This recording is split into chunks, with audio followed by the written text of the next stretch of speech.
Hello everyone, this is Vaishali. I really welcome all of you on my YouTube channel. And here we have Hi, my name is Praveen. I'm RN here. So guys इस video में हम बात करने वाले हैं OET के बारे में। ओईटी एग्ज़ाम किन कंट्रीज़ में वैलिड है? आपका Australia, New Zealand, Canada and your UK. इसीलिए इस एग्ज़ाम के बारे में बात करना बहुत इंपॉर्टेंट हो जाता है। सो गाइस बट करंटली हम लोग ओईटी के बारे में बात कर रहे हैं। ऑस्ट्रेलिया में हम कभी रिकमेंड नहीं करते हैं बिकॉज ऑस्ट्रेलिया पीटीई को एक्सेप्ट करता है, जो कि ओईटी के कंपेरेटिवली बहुत ही चीपर और बहुत ही ईजी एग्ज़ाम है। इसीलिए अगर आप ऑस्ट्रेलिया के लिए प्लान कर रहे हैं तब आप इस ओईटी को अपनी फर्स्ट प्रेफरेंस बिल्कुल भी ना रखें। But for UK and for Canada and for New Zealand OET is best option. So Praveen, let's start. Let's describe OET first. First is OET is what OET is occupational English या test. So it's contain like 4 modules. First is reading, listening, speaking and writing. So ये बहुत easy है हम जितने भी health care workers हैं उनके लिए, या क्योंकि exactly. it's same as what we have studied in our nursing profession. हाँ, इट्स सेम। It's the मतलब same. It Yes. Is related to nursing. ऐसा नहीं है कि आप अलग से इंग्लिश पढ़ रहे हो, लिटरेचर पढ़ रहे हो। नो, वो that is associated with your nursing syllabus. Basically जो रीडिंग है उसमें क्या होता है कि आपको एक डिजीज कंडीशन के बारे में है उसको रीड करना है और उसके बारे में आपको आंसर्स देने हैं।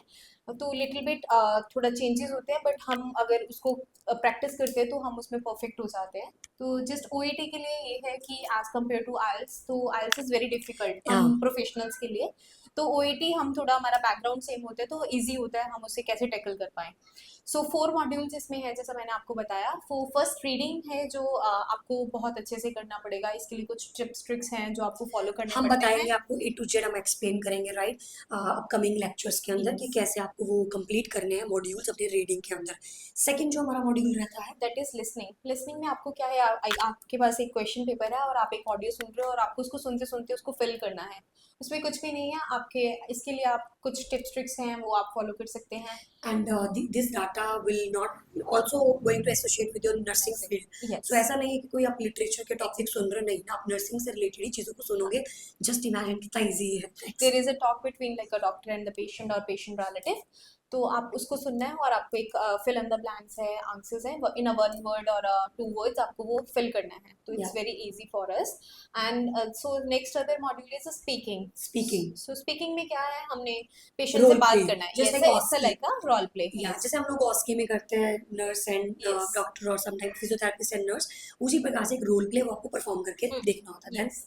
तो इसके एक प्रॉपर हमने एक स्टेप्स बनाए हुए हैं कि आपको डील कैसे करना देन है। तो फिर आप उसे इजीली आप उन चीज़ों पे टिक करते रहते हो कि हमारा फर्स्ट स्टेप कंप्लीट हो गया, सेकंड, तो हम उसको बहुत अच्छे से टैकल कर लेते हैं। तो स्पीकिंग में कोई डिफिकल्टी नहीं है। आपको सिंपल उस फ्लो में बोलना है जैसे आप पेशेंट के साथ डील करते हैं। And the third fourth module is writing. So writing में क्या है, वहाँ फॉरेन में essay on nursing. ऐसे, yes, what essay on nursing. Letter हमें लिखना होता है। लाइक वहाँ पर फॉरेन कंट्रीज में क्या होता है, हम डायरेक्टली हॉस्पिटल को Yeah, अप्रोच नहीं कर पाते या किसी को डायरेक्टली हम नहीं बोल पाते। अगर हमें रेफर करना है तो हमें लेटर लिख लेटर के लिख देना के है, आगे फॉरवर्ड करते हैं। फॉरवर्ड करना है। तो बेसिकली हमने उसमें पेशेंट का डिटेल डालना है क्या है, तो एक पैटर्न है उसके लिए हमें उसको फॉर फॉलो करना एग्जाम्पल है। हम लोग एएनएस को एप्लीकेशन लिखते हैं कि कृपया करके हमें छुट्टियां छुट्टी दी दे दी जाए। जाए। और कई बार हम लोग फॉर एग्जाम्पल अगर हम किसी वार्ड में और हम लोग इमरजेंसी वार्ड में कुछ आर्टिकल मांगने हैं या किसी प्रकार कोई इंस्ट्रूमेंट चाहते हैं, तो हम किस फॉर्मेट में उसको लिखे, एक एक, प्रोफेशनल वे से वो आपको वहाँ पे शो करना होता है। वो आपका एक एंड फॉर्मेट है। या and what will be the scoring in New Zealand? New Zealand में आपको राइटिंग में सी प्लस चाहिए, बाकी तीनों मॉड्यूल्स में बी बी। चाहिए। तो या ये एक्सेप्टेबल है। और ऐसा नहीं है कि न्यूजीलैंड में आपको एक ही बार में स्कोर क्रैक करना है, आप वन वन टाइम में एक एक मॉड्यूल भी दे सकते हैं। wow, that's nice. That's nice. Like for example, I just want to go for writing at the moment. Can I go for first writing? You have to give Appear four for every modules, then after then once you fail, after then you can give then one you by can one. Give one by one. So in the writing even उसमें आप collaborate भी कर सकते हैं हाँ, आपका इकट्ठा score. Scoring. Good. Okay, तो ये न्यूजीलैंड के लिए सबसे अच्छी चीज़ है, लेकिन बाकी कंट्री में एक्सेप्टेबल नहीं है। बट इन द यूके आपको सी प्लस चाहिए राइटिंग में और बाकी मॉड्यूल्स में बी चाहिए। Same. And what do you think? What will be the prices to appear for the exam? For the appearing the exam, recently it was Again, 35,000, now that it's approx very 35. expensive. Yeah, it's very even expensive. NCLEX के exam में भी हम लोग 35,000 ही देते, तो सोचिए एक NCLEX का एग्जाम और एक ओईटी का एग्जाम, दोनों का जो Same. प्राइस है वो सेम है।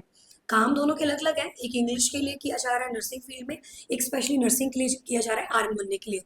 But guys in New Zealand OET, CBT and OSCE, 3 exam, not NCLEX. NCLEX is only valid in Australia, Canada and America. So OET आप 3 कंट्रीज के लिए, New Zealand, Canada and your UK, and also for Australia, but हम prefer नहीं करते हैं. So at the last what you want to mention, like the अगर tips. अब OET करने के लिए आपको एक टाइम फ्रेम चाहिए. Very it's important. अप्रॉक्स आपको, अगर आपका अच्छा कैलिबर है तो आप 2 मंथ्स में स्टडी करके आप ओईटी क्रैक कर सकते हैं. अगर आप थोड़ा डिलेड है तो आपको 3 मंथ्स हो सकते And I हैं, think but 3 months is this is good more good than time, enough. Yes. because 35,000 is not a small yes. amount. And NCLEX को भी जब हम प्रिपेयर कर रहे हैं तो हम 6 महीना लगा रहे हैं, कभी 5 भी लगा रहे हैं.